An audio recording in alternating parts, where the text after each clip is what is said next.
Carla was 15 when they came for her. Not in secret, not in the middle of the night, but in a dented Toyota Corolla with a cracked windshield and a phone already mounted on the dashboard recording. The video had already started before she even got into the car. She stepped out of the group home quietly, tall for her age, all knees and elbows and cautious posture. Her skin, a deep, rich brown, gleamed under the early sun. Her eyes, sharp, not innocent, not naive, alert. She didn't smile. She didn't wave. Her hair was arranged in tight cornrows she had done herself, precise and close to the scalp, not for fashion, but for control. In one hand, she carried a fraying duffel bag. In the other, a worn stuffed bear, missing one eye, its fabric arm stitched back on with mismatched blue thread. Hey, look who we got, y'all. Say hi to the newest queen of the Hill House fam, our miracle baby. Tamika always knew how to work a camera. Late 30s, always dressed like an off-brand reality star. Tight jeans, neon crop top, lashes so thick they cast shadows.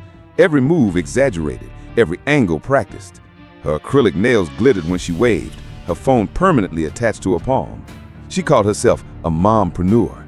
She didn't have a job, but she had a following and a plan. Her business was Carla. Darius didn't speak. Behind the wheel, he looked carved from wood, all heavy shoulders and clenched jaw, a scowl tucked behind a fake smile. His hoodie sleeves were rolled up just far enough to show off the tattoos on his arms, phrases like built from loyalty and legacy over love. But Darius didn't believe in legacy. He believed in metrics. He was the one who wrote the titles, trimmed the clips, calculated the hashtags. He didn't drive Carla home that day. He drove content. Tamika filled the silence with talk about the healing home waiting for Carla, about how God called her to foster, about the guest room she turned into a princess suite. Her voice moved like a salesman's pitch, practiced, polished, profitable. She glanced at Carla occasionally, but never really saw her. And Carla? She stared out the window, counting turns, watching the sunlight crawl across her skin, saying nothing. When they arrived, the front door was already open. Inside, laminate floors, rented furniture, and one long hallway lined with printed affirmations.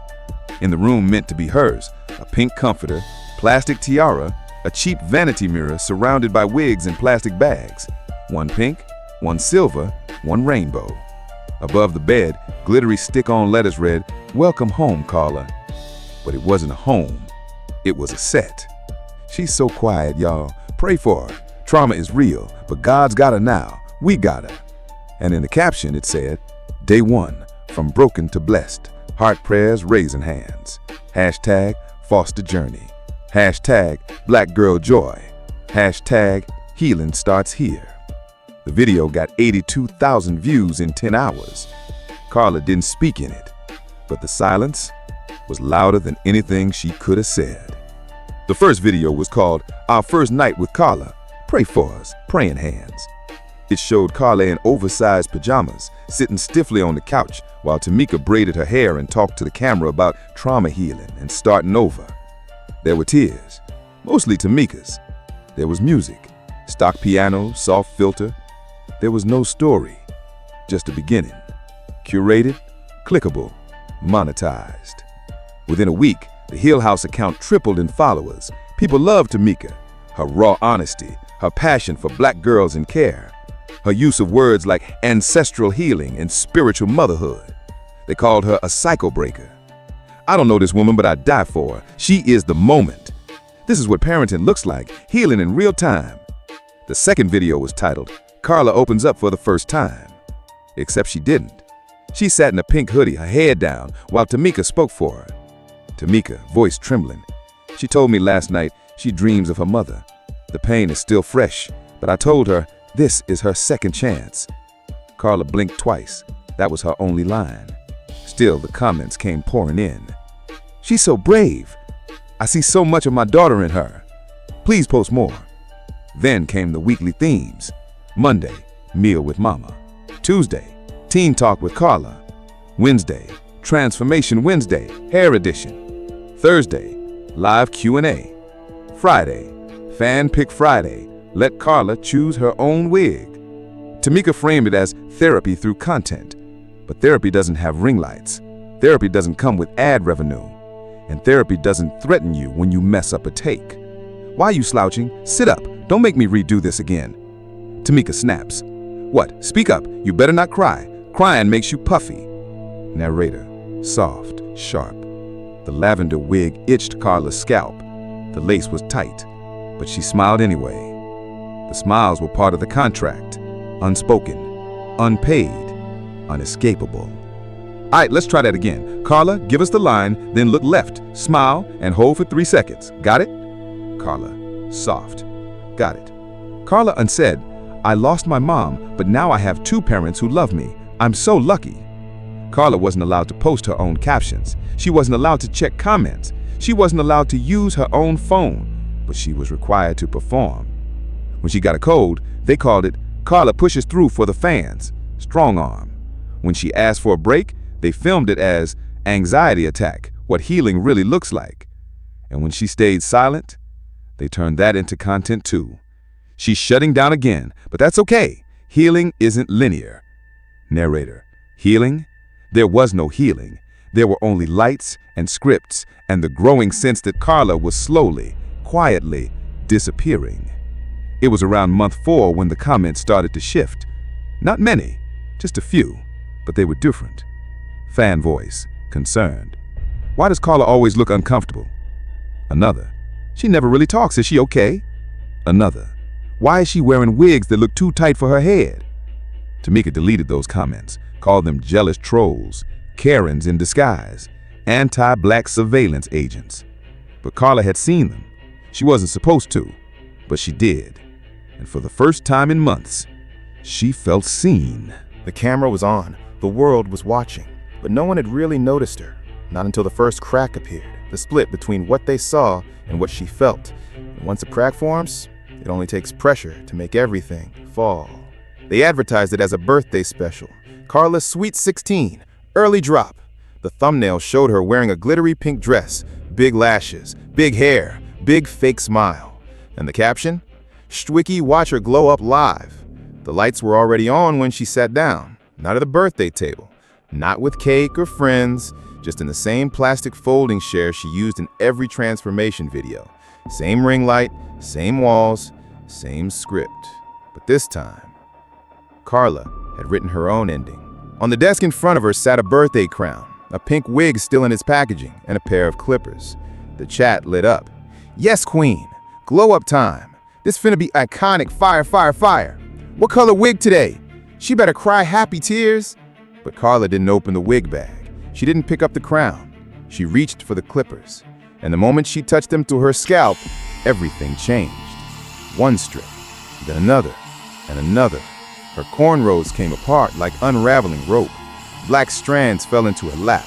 The chat went from excited to confused. Wait, what's she doing? Is this part of the look? She's shaving her head? No way this is real. I don't want to wear wigs anymore. I don't want to be a character you click on. I'm 15, not a brand. She didn't cry. She didn't scream. She just shaved. Every pass of the blade stripped away the lies, the tears she was told to fake, the forced smiles, the 1,000 likes she never asked for. Darius cried out, "Cut the feed! Cut the feed!" But it was too late. People were watching, not just followers, reporters, activists, even ex-foster kids. Screens lit up in bedrooms, on trains and offices. The clip spread like wildfire. This is not a glow-up. This is a cry for help. Someone called child services. She's being exploited. This is what content abuse looks like. And for the first time, the world saw Carla. Tamika lunged into frame, knocking over the ring light. Her lashes half detached, the voice cracking from rage. She grabbed the clippers, snatched to Carla's arm. Tamika, furious. "You ruined it! You ruined everything!"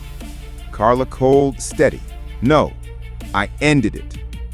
The stream cut out, but the recording didn't die. Clips circulated within minutes. Dozens, hundreds, thousands. Teen shaves head on Livestream to escape abusive foster home. From clickbait to crisis, Carla's Livestream breaks the internet. She's not your content, she's a child.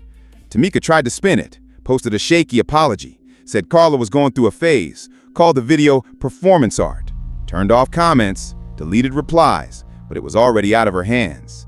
That night, Carla sat in the bathroom mirror, her scalp patchy and raw. No makeup, no lights, no camera. She looked at her reflection, for the first time in a long time, and saw a girl. Not a puppet, not a princess, not a product. Just a girl, finally free of the costumes. You don't belong to them anymore. She didn't escape through a back door. She didn't run away in the night. She walked out the front with clippers in her hand and the truth in her voice. She didn't cry for help. She broadcasted it, and the world, finally, tuned in. That live stream was downloaded, screen recorded, reposted across thousands of accounts. No one could delete it fast enough. The police arrived 2 days later. Child Protective Services had already been watching, but Carla's live stream was the final straw. Tamika and Darius were arrested the same day. No live stream, no filters, just a patrol car outside a rented house, and 2 adults led away in handcuffs, watched by neighbors and the entire internet. Carla didn't celebrate. She didn't cry. She didn't post some finally free status. She just sat still in a different room. Clean. No ring lights, no wigs, no hashtags. The woman sitting across from her didn't ask Carla to tell her story. She just said, "Would you like to take a shower?" And Carla nodded. When she stepped out of the bathroom, her head was bare, completely shaved, smooth as silence. The woman handed her a soft towel, didn't ask why, didn't film it. She simply said, "You still look beautiful, a peaceful kind of beautiful." Carla gently, shaky. "I don't know what to do now." Woman, soft, certain. "You don't have to do anything yet. Just be." There were no follow-up videos, no a few months later with designer clothes and new hair, no viral revenge glow-up. Just a girl, finally sleeping through the night without having to plan the next day's content. Carla didn't rush to grow her hair back. She didn't cover her head. She didn't hide.